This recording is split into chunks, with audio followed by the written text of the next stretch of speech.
공기전쟁 이후의 질문 우리는 무엇을 숨쉬며 어떻게 살아야 하는가? 베스 가디너의 공기전쟁은 공기를 더 이상 배경이나 자연조건으로 취급하지 않는다. 이 책에서 공기는 정치이며 경제이고 불평등이며 생존 그 자체다. 가디너는 미세먼지와 초미세먼지, 질소산화물, 오존, 각종 휘발성 유기와 합물 VOCs로 오염된 공기가 어떻게 인간의 폐를 넘어 혈관과 뇌, 태아와 노인의 생명 전반을 잠식하는지를 집요하게 추적한다. 특히 이 책의 핵심은 공기오염은 모두에게 똑같이 작용하지 않는다는 점이다. 가난한 지역, 산업단지, 인근, 교통요충지, 그리고 병원 학교 노인시설처럼 취약한 사람들이 모여있는 공간일수록 공기는 더 나쁘고 그 결과는 더 치명적이다.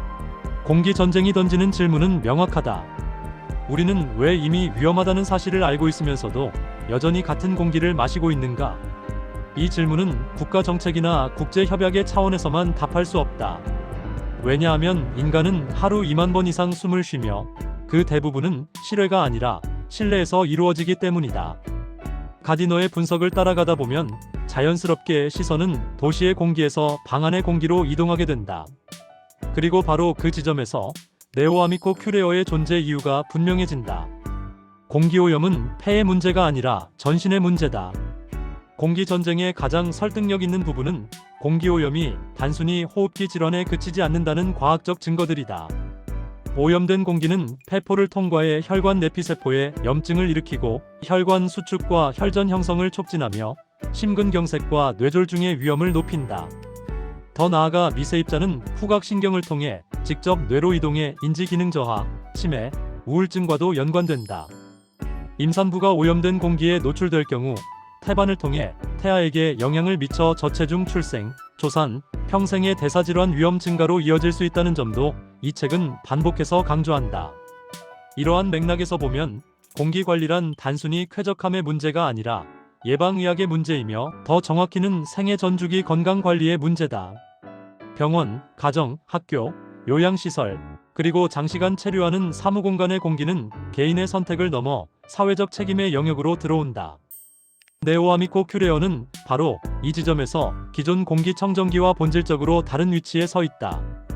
대부분의 공기청정기는 먼지를 걸러내는 데에 집중한다. 그러나 공기전쟁이 보여주듯 현대의 공기 위협은 입자 하나로 설명되지 않는다. 가스상 오염물질, 바이러스와 세균 에어로졸, 실내에서 발생하는 화학물질, 그리고 습도 불균형으로 인한 곰팡이와 세균 증식까지 문제는 복합적이다. 네오아미코 큐레어는 이러한 현실을 전제로 설계된 시스템이다. 큐레어의 핵심은 단순 여과가 아니라 순환 제어 안정화다. 실내 공기를 지속적으로 순환시키면서 미세입자뿐 아니라 VOCs와 생물학적 오염원까지 동시에 관리하고 저온 제습과 결합된 공기 흐름 제어를 통해 세균과 곰팡이가 증식하기 어려운 환경을 만든다. 이는 공기를 한번 깨끗하게 만드는 행위가 아니라 시간에 따라 건강한 상태로 유지하는 구조에 가깝다. 공기전쟁에서 가디너는 여러 도시의 사례를 통해 정책 변화는 시간이 걸리지만 건강 피해는 지금 발생한다고 말한다. 큐레어는 바로 그 시간의 간극을 메운다. 국가적 대기 정책이 완성되기를 기다리는 동안 개인과 기관이 즉시 선택할 수 있는 현실적 방어선인 셈이다. 가디너는 공기오염을 보이지 않는 계급장이라고 표현한다. 좋은 공기를 살 수 있는 사람과 그렇지 못한 사람의 차이는 결국 수명과 삶의 질의 차이로 이어진다. 이 관점에서 네오아미코 큐레어의 의미는 기술적 성능을 넘어 사회적 가치로 확장된다. 병원 투석실, 응급실, 산모실, 노인 요양시설, 그리고 아이들이 생활하는 공간에 안정적인 실내 공기 관리 시스템을 제공하는 것은 불평등한 공기의 피해를 가장 직접적으로 줄이는 방법이다. 특히 만성질환자나 면역 취약계층에게 공기는 치료의 배경이 아니라 치료의 일부다. 깨끗하고 안정된 공기는 약물의 효과를 높이고 회복 속도를 빠르게 하며 감염 위험을 줄인다.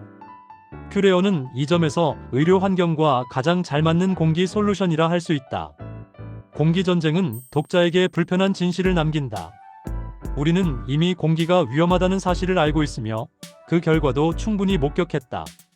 그럼에도 불구하고 어쩔 수 없다는 말로 숨쉬는 방식을 방치해왔다. 네오아미코 큐레어는 이 체념에 대한 하나의 대답이다.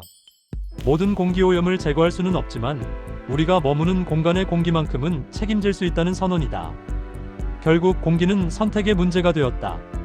무엇을 먹을지, 어떤 물을 마실지를 고민하듯 이제는 어떤 공기 속에서 살 것인지를 결정해야 한다.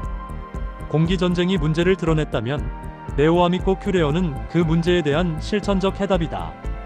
공기를 관리하는 일은 더 이상 사치가 아니라 생존을 위한 기본 인프라가 되었다.